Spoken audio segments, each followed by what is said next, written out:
Kyle. Thank you, Kate. Hello, everybody. I'm Kyle Pedicini, Community and Economic Development Planner for the town of Barnstable, here to talk economic development. At first, I wanted to just kind of go over in general what is economic development, because it's kind of a hard concept to define. Economic development is programs, policies, and activities that seek to improve economic well-being and the quality of life for a community. Simply put, I'd say it's promoting the cultivation of community wealth and happiness is really what we're trying to drive at here. In general, some economic development concepts, this isn't like related to just the town of Barnstable, but just on a general level. Some goals are, creating more jobs and more job variety, keeping existing businesses and attracting new ones. That goes to the job part. Cultivating a better quality of life for residents, a community we can all be proud of and we're all happy in.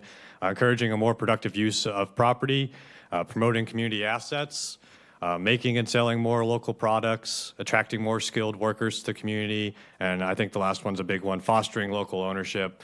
Locally owned small businesses is the key to that whole community, cultivation of community wealth point, because that's how you're going to keep profits in the community and jobs created. So to go over some recent history of what the town's been doing in economic development sector. So first off, we established regulatory agreement districts in 2004. So that's a flexible tool that can allow development outside traditional zoning if a project provides tangible community benefits. So I didn't include this, but I think we have 23 projects that have been approved since this has been formed in 2004. So that's 23 projects that might not have happened if we didn't have a regulatory agreement in place.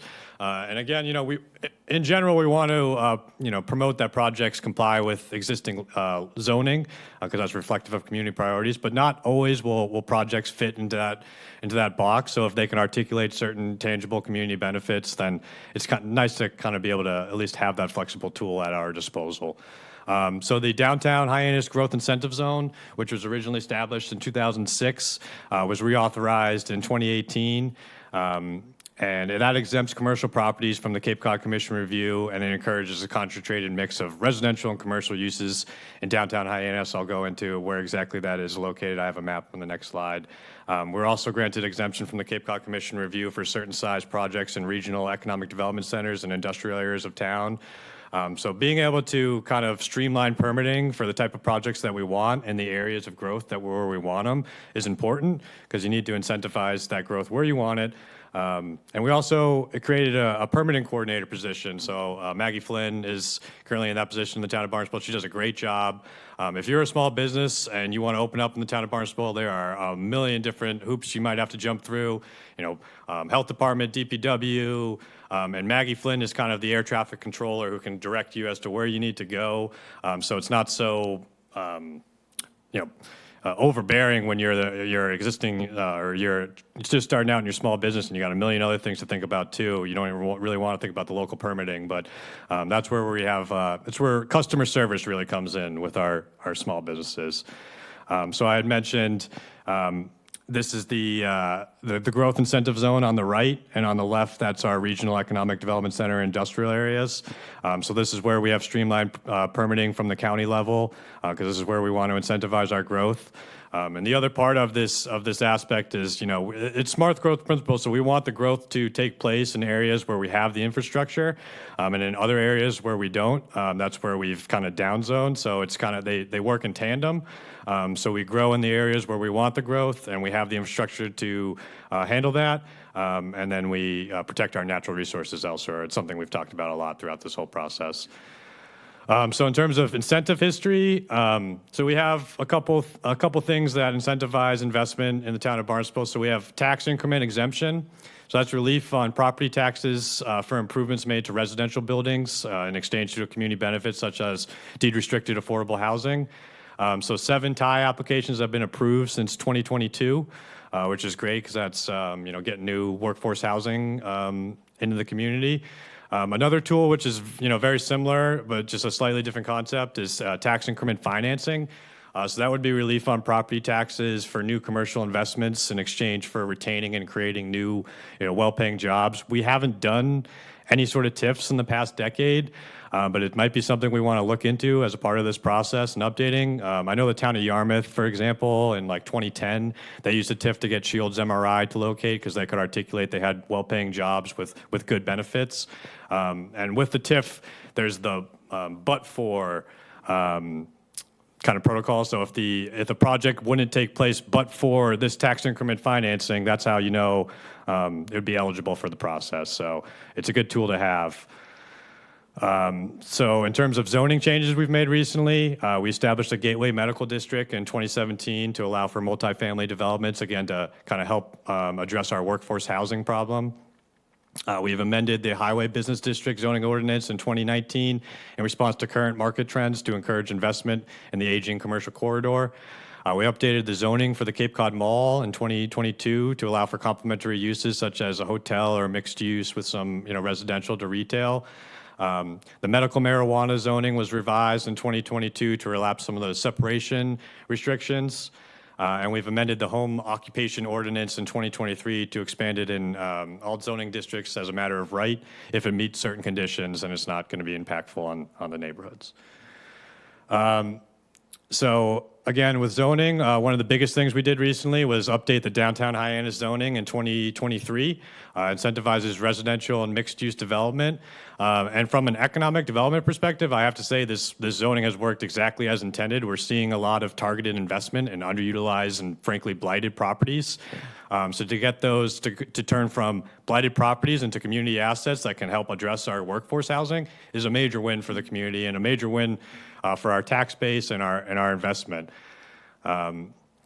In terms of the arts sector, we have 2 state-designated cultural districts in town, which is great. Most towns don't even have one, and we have 2. So we have the High Arts Cultural District, and we have the Barnstable Village Cultural District. And we have Melissa Chartrand who works in our office, and she does great work with both of those cultural districts and the type of programming that takes place that draws in visitors and again makes our community a better place to live for our residents, goes to our quality of life. So the High Arts Shanties program, I'm sure most people are familiar with that. That's a program that started in 2005. It was supposed to originally just be a pilot project, but it was so successful that it's continued to this day. It expanded in 2018 into the Hyannis Harbor Overlook area. So over 100 artists participate each year. And if you think about that, that's 100 small businesses that are able to grow and sell their products in the community, which is a great thing. So it's really like a small incubator space for our artists community, which we know is a big part of economic development. We have a big arts community on Cape Cod. We always have, and we always hopefully will. Another thing that happened recently is the town of Barnstable is a transformative development initiative district. So we're one of only 13 in the state. We're a gateway city. So basically transformative development initiatives opens us up to different pockets of money and technical assistance that are kind of only available to TDI districts, which is great because we've been able to do a lot with that. So again, established in 2022, we're one of only 13 in the state. So some examples of how we've utilized this program. We have a Hyannis Snack Shack, again, food entrepreneurial incubator program. So that is in conjunction with the High Artist Shanties program at the Hyannis Harbor Overlook area. So if we have people who have a home bakery in their house, but they don't have a place to sell their product, this is a great opportunity for them to participate. We're actually still accepting applications for this season. So if you know anybody who wants to apply, please tell them to contact me. But it's no cost, and it's in a highly visible, highly trafficked area in Hyannis. So it's really a great program that I hope we can continue to expand. We used funds from TDI to work with the Hyannis Main Street Business Improvement District to implement a facade program in both 2023 and 2024, which was immensely successful, very well received in the community. So these were matching grants that we gave to businesses in the downtown area to improve their storefronts, their aesthetics, which again makes a better community to live in, but obviously is a big thing for our small business owners. It's not often that they're able to make these type of investments in their properties because it obviously takes a big capital investment.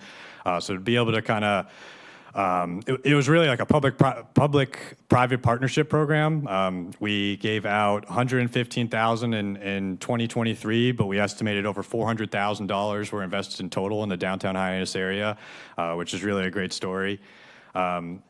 So again, TDI also offers us technical assistance. We get access to these experts from the state level that we otherwise wouldn't have access to. So one of the projects we've used that on is our Hyannis Village Green right behind us here. We're working to redesign that to make it a great place that can be utilized for a lot of different things. Another thing I want to call out is Love Live Local's great local business boost program, which was funded partially through TDI last year, which is a great technical assistance program for our local businesses, and it also uses local service providers, so it's a double win for our local business community.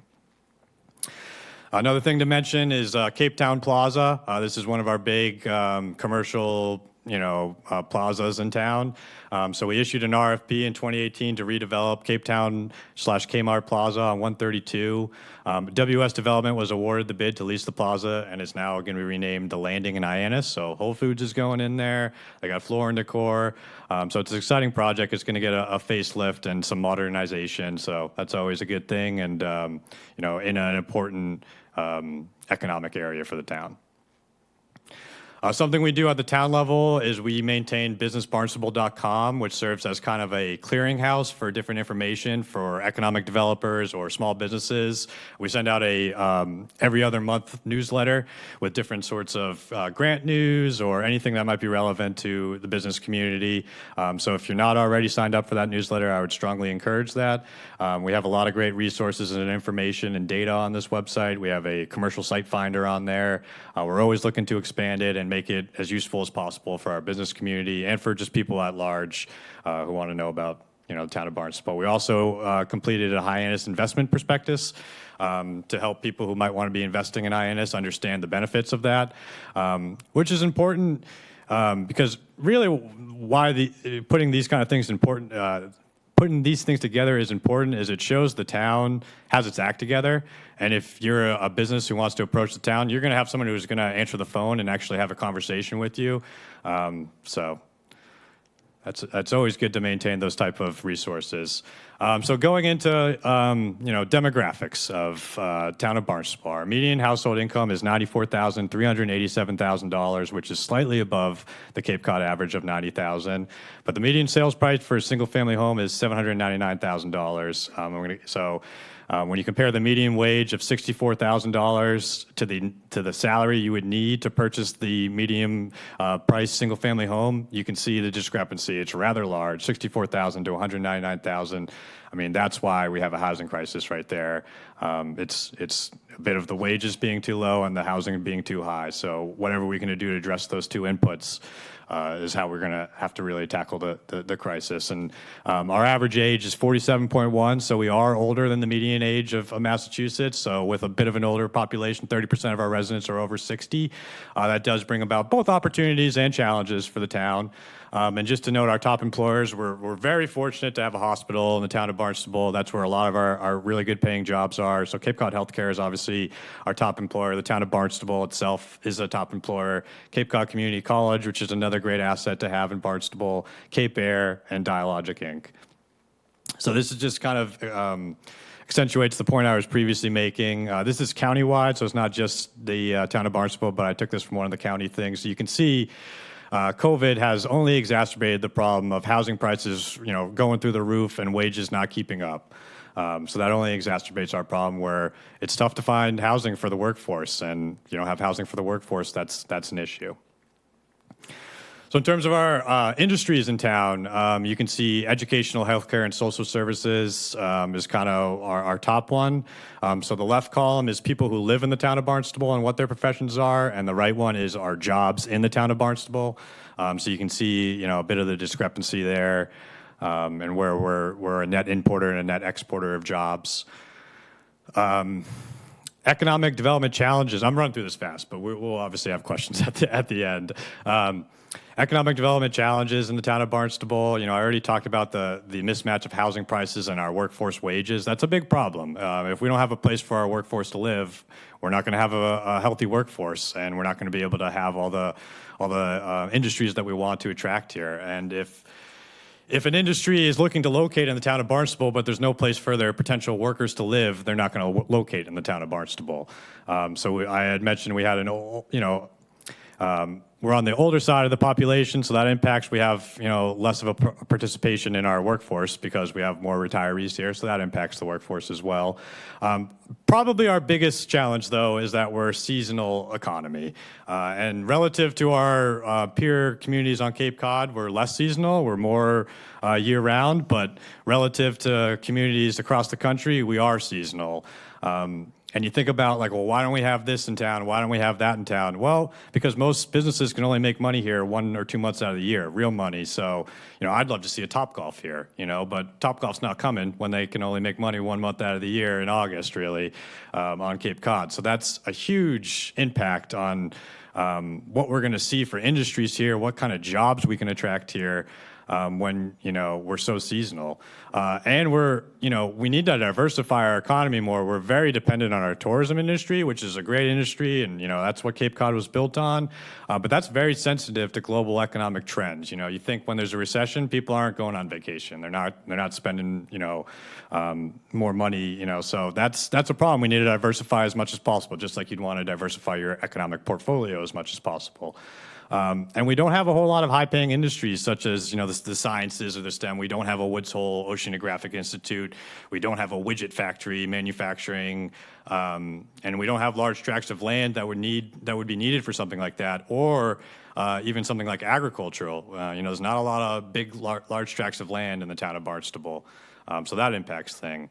We have limited public transportation options. I think we've heard that throughout the process. So if your workforce is dependent on being able to use a car, and they're not going to be able to take a bus to get to their potential jobs, that impacts the workforce. But let's go half glass full and let's talk opportunities. So I had mentioned that we had an older population. Well, that means we also have a high demand for medical services, and medical services are a great, high-paying industry.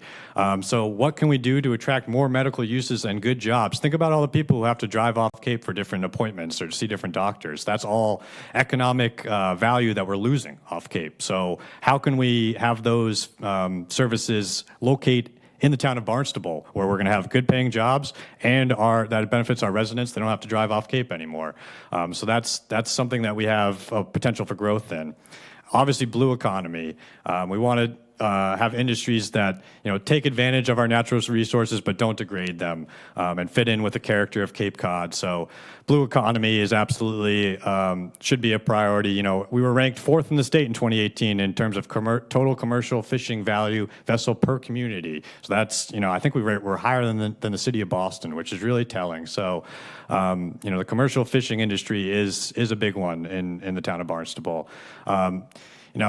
We've been talking about how we want to think bold and big throughout this whole process. So is something like a Chatham Fish Pier type of project in Hyannis, maybe off of Pleasant Street, is that something that this community would want to see? That would be beneficial for both our commercial fishermen, but it'd also be the tourism driver, because I don't know if you've ever been to the one in Chatham. It's awesome. You get to see a bunch of seals. It's pretty cool. But it's also a working waterfront where they have the necessary facilities they need to be able to offload and process their catch. We could definitely look into trying to expand something like that in Hyannis. A seafood processing plant. So right now, when the seafood comes in Hyannis or even Chatham, most of it goes off in New Bedford where it's processed. So again, that's economic value we're losing. So maybe we can utilize some sort of incentive to get a good seafood processing plant in our industrial area that has good paying jobs, so we don't lose that economic value and it all stays on Cape Cod and in the town of Barnstable. And we do have natural resources and polluted estuaries in terms of our ponds with algae blooms and whatnot. That could actually be an opportunity, because we have a whole lot of clean water technologies that are being piloted nowadays and being developed. So how can we be an incubator for those type of technologies and kind of the next gen of possibly high-paying jobs? As this is not an issue that's going to go away anytime soon in terms of clean water and polluted estuaries. So we need to be looking in the future as to what's the next gen of good-paying jobs that we're going to want to see in the town of Barnstable. And how can local trade schools and the community college be better incorporated into local workforce development for the next gen of issues that we're going to face? So you think about all the sewer projects that are going to be implemented over Cape Cod over the next few decades. Do we have local workforce to be able to do that, or are we going to be bringing people in from over Cape Cod? We should be training local workers so that, again, the wages and the profits stay here. Something that I've always thought about is, there's a high demand for sports facility, indoor recreational fields, and like conference space, just all of Cape Cod, but the town of Barnstable specifically could really lead that charge. Again, think about all the families that have to travel off Cape for their different children's soccer tournaments or whatever. Again, that's all economic value we're losing. They're going off Cape. They're eating lunch in a different community. We could reverse those trends. We could try to bring people to Cape Cod instead of people who are leaving Cape Cod. And again, this also goes to our quality of life conversation. Sports facilities, indoor fields. That's something that I think people in the community would like to see. COVID shift to more remote work has made Cape Cod and town of Barnstable in general a more attractive place to work from home. That's a good thing. How can we build on that? Should we be expanding broadband infrastructure so that there's more places with high-speed internet access so that you can work from home? And another big benefit in the town of Barnstable we have great community partners for economic development here in town, which is a great thing. The Hyannis Main Street Business Improvement District, the Chamber, E4All, Love Live Local, they're great community partners, and they help us get stuff done, frankly.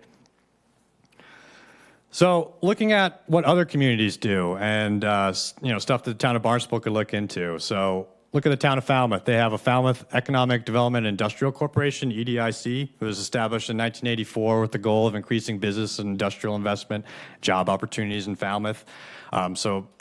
What they're doing a lot of recently is broadband. So they're taking on the broadband issue for the business community, and they're kind of getting an economies of scale with Open Cape and saying, we'll sign up X amount of businesses, so that'll bring down the sign-up costs for the businesses. That's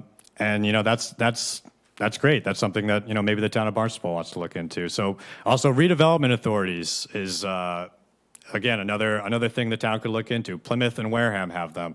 They're quasi-public agencies established to redevelop blighted areas for industrial, commercial, residential, or recreational purposes. So Wareham uses it mostly to purchase dilapidated buildings to repurpose as flood-resilient buildings, open space, and parking.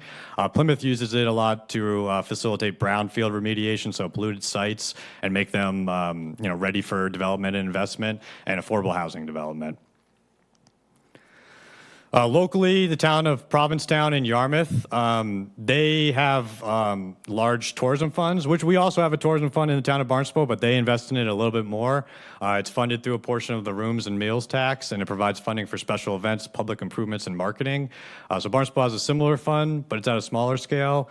So maybe that's something we want to look into if that's a community priority. But the other component of that is there's also discussion of a Cape-wide tourism destination marketing district to be established, which would provide funding for the same sort of projects. I'll let Paul get into that more because that's the Cape Cod Chamber leading the charge. Another example, Winston-Salem Restaurant Row. So low-interest loan program designed to incentivize new dinner restaurants in the downtown.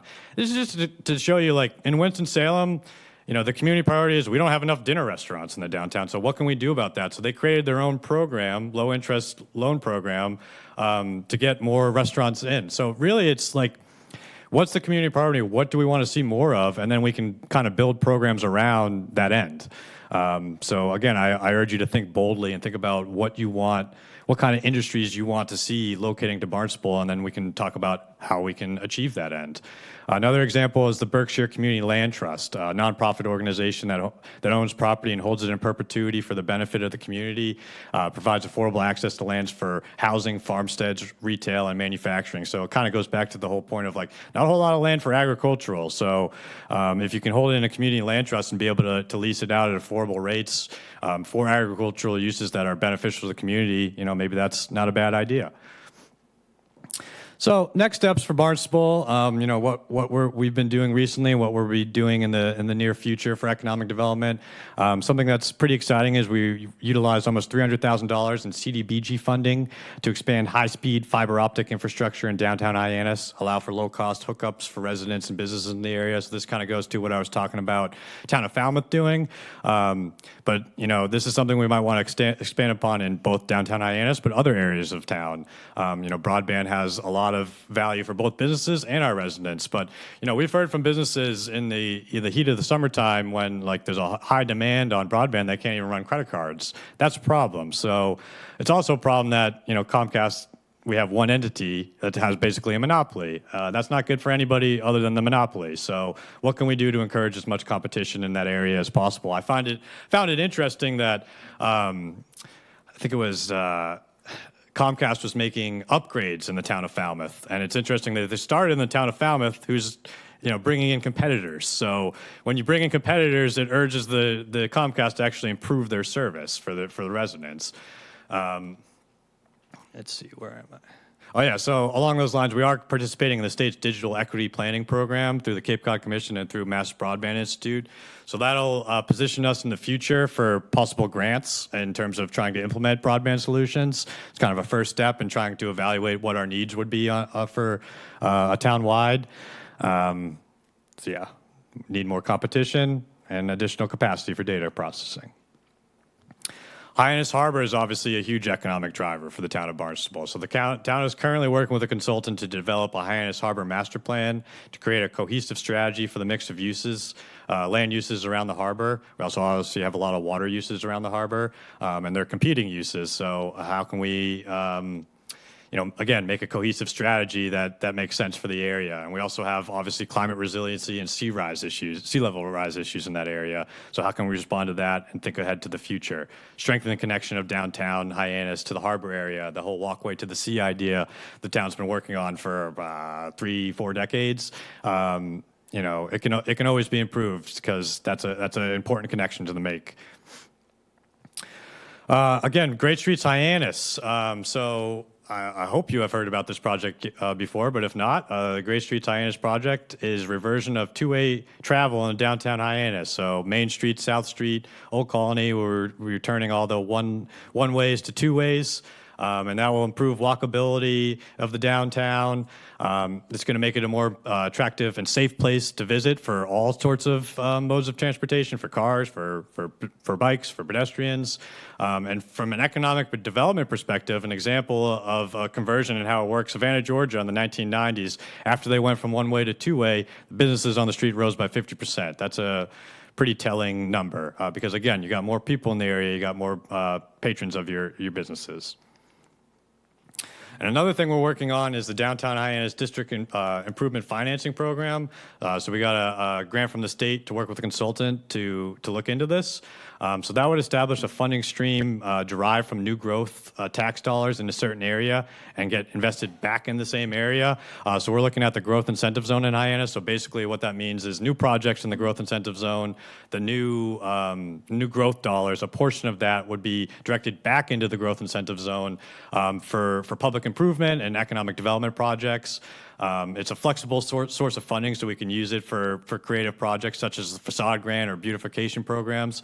So I think that's a really nice story because we're getting all this new investment in the area, but we don't want to gentrify out our existing businesses. So we need to provide them some support, and we're taking basically some of those profits from the new investment and investing that back into our existing community. So it's something we're looking into. If it makes sense, it'll be coming, more to come on that in the next couple of months. I believe that's my last slide. That's my last slide, so I'm happy to take questions. I know I went through that fast, so apologies, but yeah, happy to take questions. Questions? Cheryl? Hi, thank you, and nice presentation. I'm kind of curious, you gave an example of Savannah, Georgia, where there was a 50% alleged increase after the two-way traffic. I'd be very interested to know if they did other things at the same time, simply because, and I could be wrong, it's just that you still have the same amount of cars. They're just going different directions. Yeah. I mean, I would have. They thought probably that- had a lot of, Increase- vacant properties then that got reinvested in because more people were coming to the downtown area. But I don't see why that would increase. I can see definitely how better parking and more parking would increase the amount, but you can only get so many, unless they widen the streets and made it 2 roads But each way. more people are coming downtown. More people are walking downtown. It's not just about the car capacity. So if more people are Safer. downtown patronizing your businesses, more businesses are going to be able to survive. So if there's more activity in the area, there's going to be more economic, value. There's also, when you have two-way traffic, it's slower. And so as traffic is slowed down, you can see the businesses on either side. And right now, it's used as a cut-through. Yep. Because it's just cars like speeding down Main Street, and they're kind of missing what's going on. That part makes sense. I just didn't see any when you more cars. Yeah. If, I might have to defer to Amanda for most of my answers, but Thank you. I live in Katuitt, and I also am old enough to be here when we were one-way in the summer and two-way in the winter. So if I want to go someplace in Hyannis from Katuitt, I either have to go down South Street or North Street to get where I want to go. And I think, I've been saying for years that that's been a great, huge diversion for Exactly. Main Street because people are just Bundles them away. zipping by other ways. Yeah. So I really think that would be a major increase in business for people on Main Street if it was two-way. absolutely. Yeah. We don't want it to continue to be just a way out of town. Right now it's basically you got to go down Main Street to get out of town. That's not what we want for our heart of our commercial corridor. Kyle, can you define, for the general public, the gateway city? You said we're a gateway city, but define why we're a gateway city. That's a good question. Why Some are of we a it's on gateway the, city? some of it's based on our average income. Yeah, it's social justice demographics mix, and yeah. so Well, and each region needs to have one, right, in the state, and this just sort of was I don't think they have to have one, but they have been designated, and it's generally communities that need a little love right, or a lot of love. right.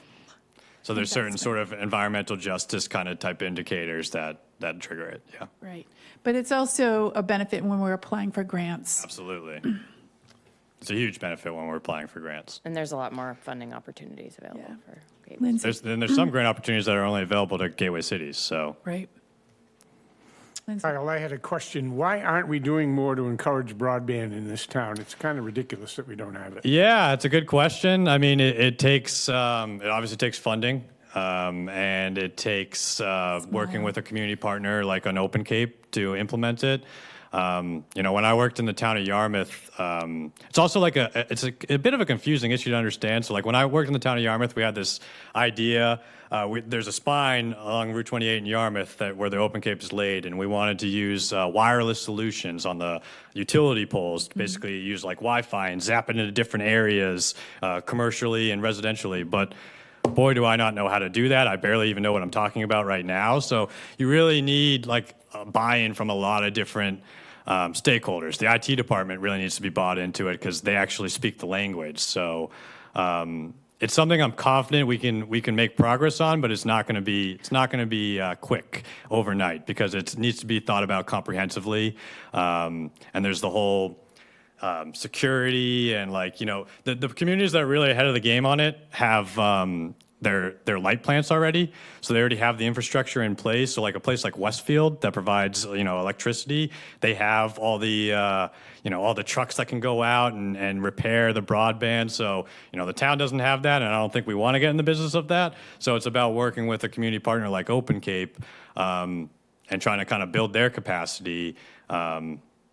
So yeah, but what's the nice last is that mile. the state is actually investing a lot in broadband now. You got the MBI who's dedicated just to broadband. So sewer was the last infrastructure that the Cape was laid on, and broadband will hopefully not be the next one, but it could be if we don't invest in it. So we got to get ahead of the curve on broadband, or else we're going to fall behind. Well, and I think in Falmouth, what you saw was there was a very strong group of local residents who are driving that, and the Falmouth EDIC. So I think it really isn't just on the town. Like the public really has to get involved and engaged and push that agenda forward. And that's where having an EDIC is helpful. Yep. So you're right, and it's the cost, the last mile is what is borne on the business person, and Open Cape, currently their business plan is to light up businesses where the residents want it too, but I will tell you, having been involved in the last 2 major surveys of the Cape to ask people, are you happy with your broadband? No. If you got faster broadband, would you pay for it? No. Yeah. So the pain point has to be, Absolutely. right there. So that's why the economies of scale come into place, where Exactly. Falmouth had a bunch of businesses band together, so it brought down the sign-up cost. Exactly. That's what they're doing in Falmouth. As you Yeah. get the mass, you can bring down the Right. price. Can you talk about what you said there was CDBG money used in downtown Hyannis? Can you talk a little bit more about that effort? Yeah, I don't know if Elizabeth could. She is more involved in it. Thank you, Elizabeth Jenkins, Director of Planning and Development. So the town had approximately $300,000 of COVID money that came from this community development block grant that was unspent. So that will be essentially a 2-part program, which we hope to roll out imminently in partnership with Open Cape, that will essentially wire a circle around downtown Hyannis from South Street.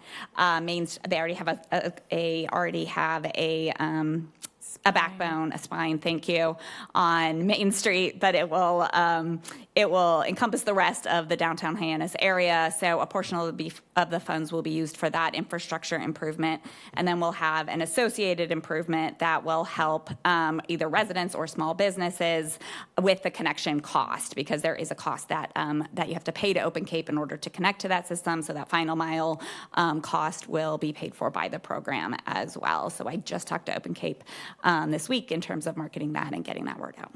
Awesome.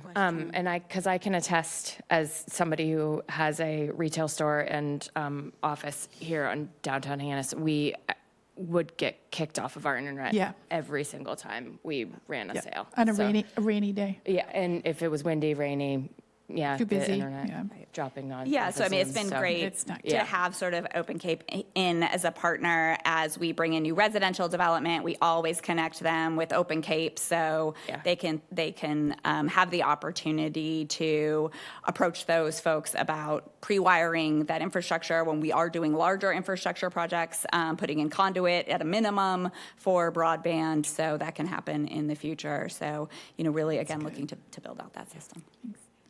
Cheryl? Elizabeth, I have a question for you. The 300,000 grant, is that the one that was mentioned in the paperwork that we received for, maybe it was our 5th or 6th meeting? It was earlier on, like in the first year in the autumn, that you had discussed being granted, that you weren't sure? I don't about. recall. Do We you have remember? been working on contracts and terms for a long time with them, so it's very possible, but I'm not sure what you're referring to. All right, thank you. Yep. I think it would be a good idea to resurrect the cable committee that we had for years. Have a dedicated committee. Have a broadband committee. Yeah.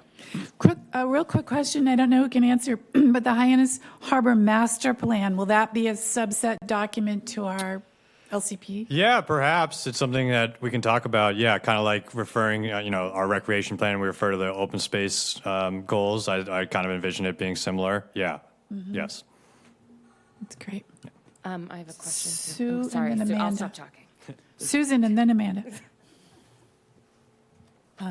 Are we working on a harbor plan right now? Yes. Can we have access to that, or when is that? Yeah, we're in the process of updating it, or in the process of working with a consultant to develop one, basically. So we're actually planning on having a public meeting on that in early June. So yeah, we're hoping to have a deliverable of it by the end of by July. Oh, good. Okay. So yeah, we're hoping that could be incorporated into this document.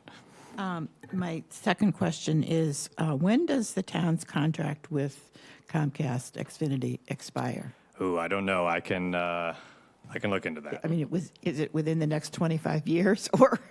Yeah, I'm not it privy to really any of that long-term? information, unfortunately. And I seem to have read or heard that Verizon is making some inroads into Barnstable, not in my area, but Yeah. Is that true? Yeah, I'm not sure. I mean, that's the whole thing about like, Cape Cod is for a lot of these people, it's not big enough of a market to make the investment because it's a huge investment to lay the groundwork for that. So I've personally wanted Verizon to come for a while, but I'll believe it when I see it because I've heard that stuff for a while, but it never seems to actually materialize. And it goes back to, again, like, not a whole lot of year-rounders on Cape Cod. So, yeah, it's something I hope to see because, again, competition's a good thing. Would be great. So Susan, part of it is Cape Cod's long stretched out, right? And I read that Verizon has realized that the cities have lost population and people can work from home, and they're preferring to do it in places like Cape Cod. So Verizon's business plan is to move out beyond some of their core cities to get to where people want to live, to work. And I guess we're finally on the map with them, because 20 years ago, they told us, no way, there's not enough there. And we're waiting to go, they didn't want to lay fiber, they wanted to go totally wireless.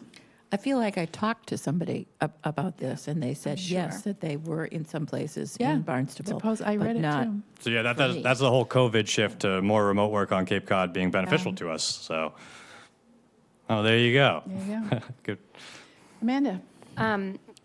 Switching gears, the tourism dollars. You said that there are other towns on the Cape that invest a lot more than Barnstable, which seems interesting because we are the largest town on the Cape. Can you speak about like their models and why is it that Barnstable I can speak to Yarmouth because I used to manage that program. So Yarmouth, it's based off of a formula, a portion of the rooms and meals tax over a certain base amount.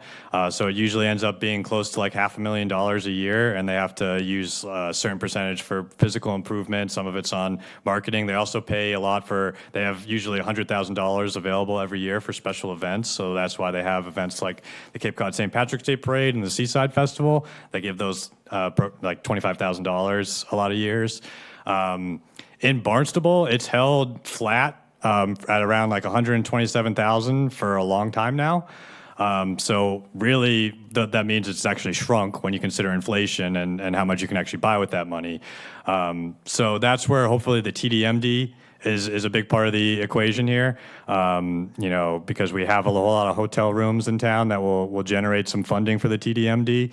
So I'm hopeful that that's kind of a big part of the solution here in terms of catching up to our peer communities. Because, we know special events are an economic development driver, especially in the shoulder seasons when we don't already have people here. So to be able to invest in that, we do get return on investment on that. So, yeah, it's something we might want to talk about and look into if it's a community priority. I'll tell you one thing the town did, Amanda, is they took, when there was an increase in meals tax, they diverted that into water solution infrastructure. So where Yarmouth might not have done that. same Yarmouth had thing. a special legislation set up, so they have a formula that it goes into, so it's not really even like discussed much of it. It's just, here's the formula, this is the number, we're voting on it. So it makes it a simpler process from that perspective, whereas, Barnstable, it's just been a steady number. It's been steady. Yeah. Did you have another question? So I have a question, real valid points about, and I have done the studies and I've seen the studies, but I believe the studies, sports tourism. Yep.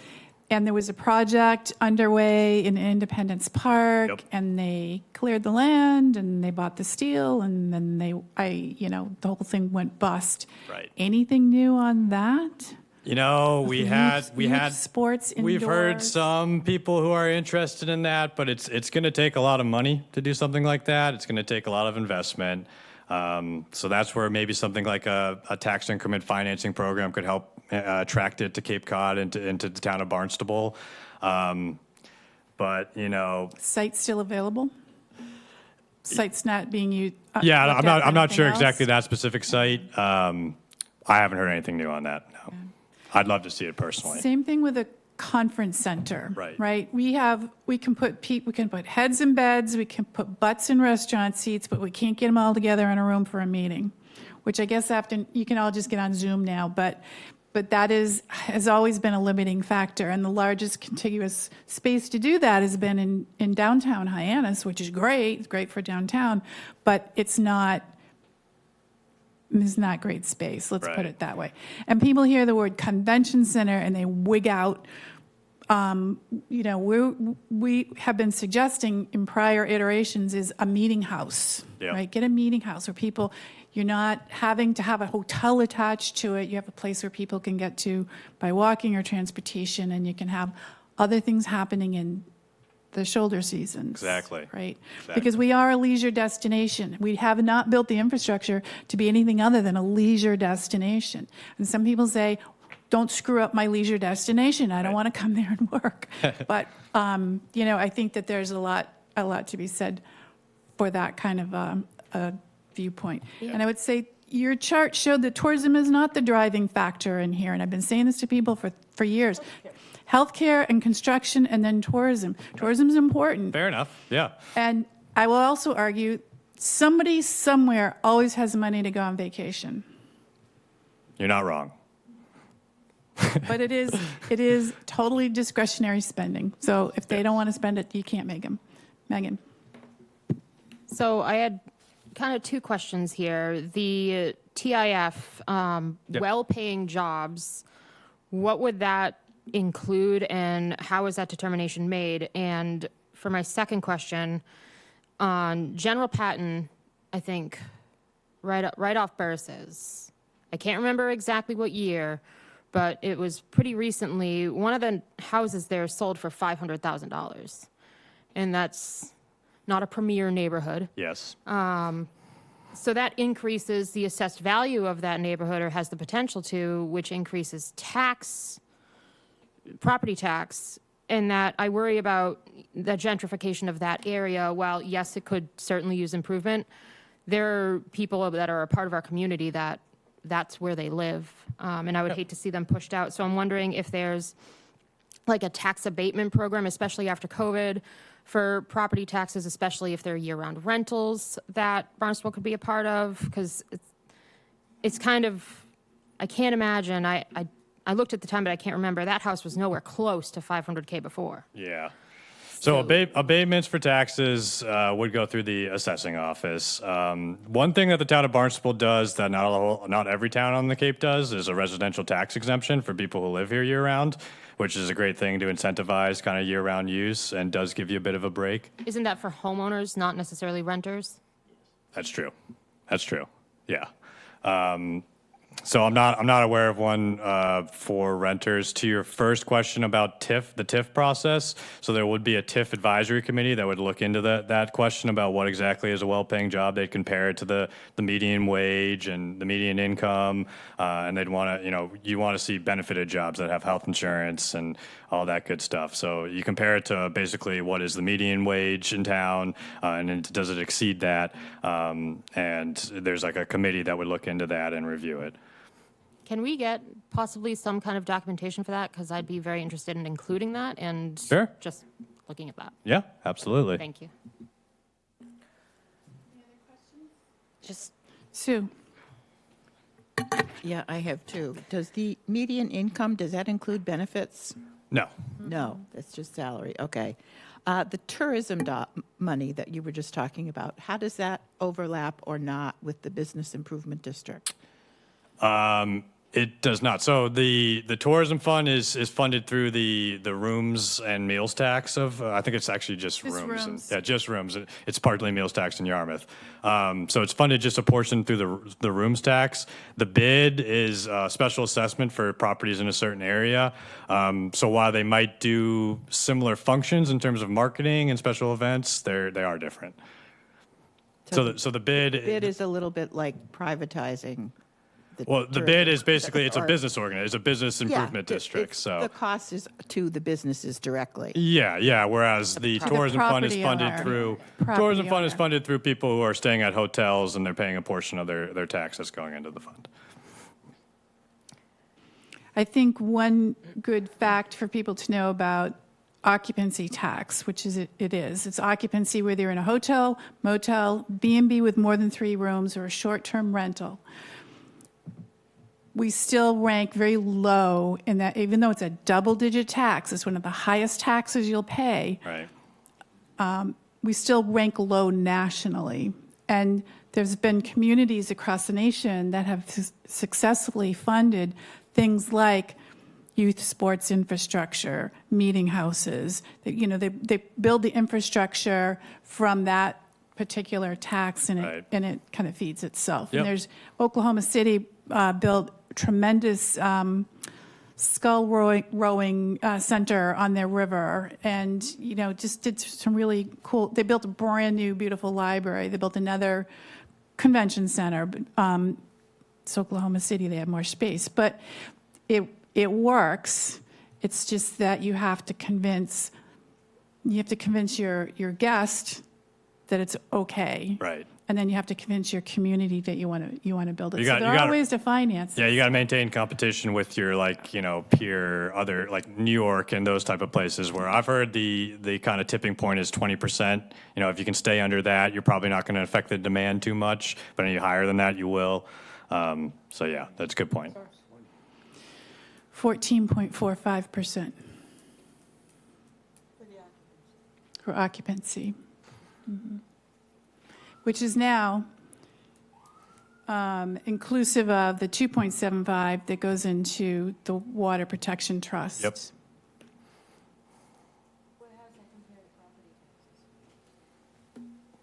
What percentage are our property taxes?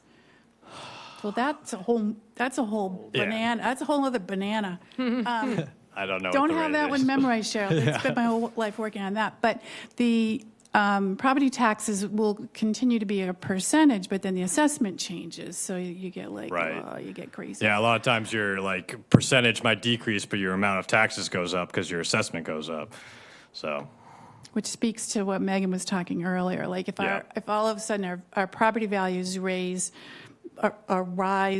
exponentially, I mean, I think there's an opportunity there. yeah, even in the kind of places that are supposed to be more starter homes, if those get out of reach, then that's a problem. Toast, yeah. Okay. There was another home that sold on Spring Street for just under 500K, and it was 600 square feet. Yep. Oh, supply and demand. Yep. Market forces. Yeah, for sure. I have Oh, sorry, Amanda. Sorry, couple of comments. One, I think it's important, just for clarification for probably the public and maybe some other people on the LCPC, the Hyannis Main Street Business Improvement District is not publicly funded. It is voted on, the district is voted by the property owners. Every 10 years, it's reauthorized, and it is a special tax assessment on those properties within and so they fund themselves, and I just think that's important for the public to know, and it's for the benefit of the downtown, which benefits the whole town. Also, in terms of meeting space, I think what we have now is just, in the town of Barnstable it's basically we're at a ceiling with certain types of events that we can host. There's a bunch of off-season conferences that come down, but they can't get bigger conferences than what we already have. So I think having more of that space. And then back to the tourism dollars, are you able to tell us what that $127,000 is spent on? Yep. So we partner with different local organizations, Cape Cod Chamber, the local chamber, the BID, and we work with them on basically marketing the town and bringing in different visitor groups and stuff like that.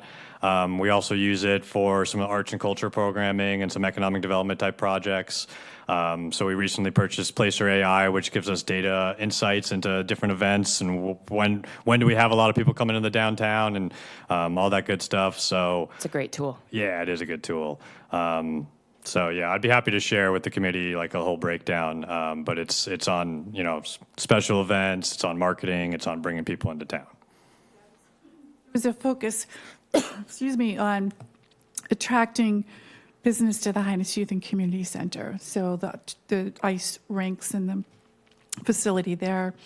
So you see the lobster pot hockey tournaments happen there. That's a good example. We also fund operation of the visitor center on the village green. Yes, you do.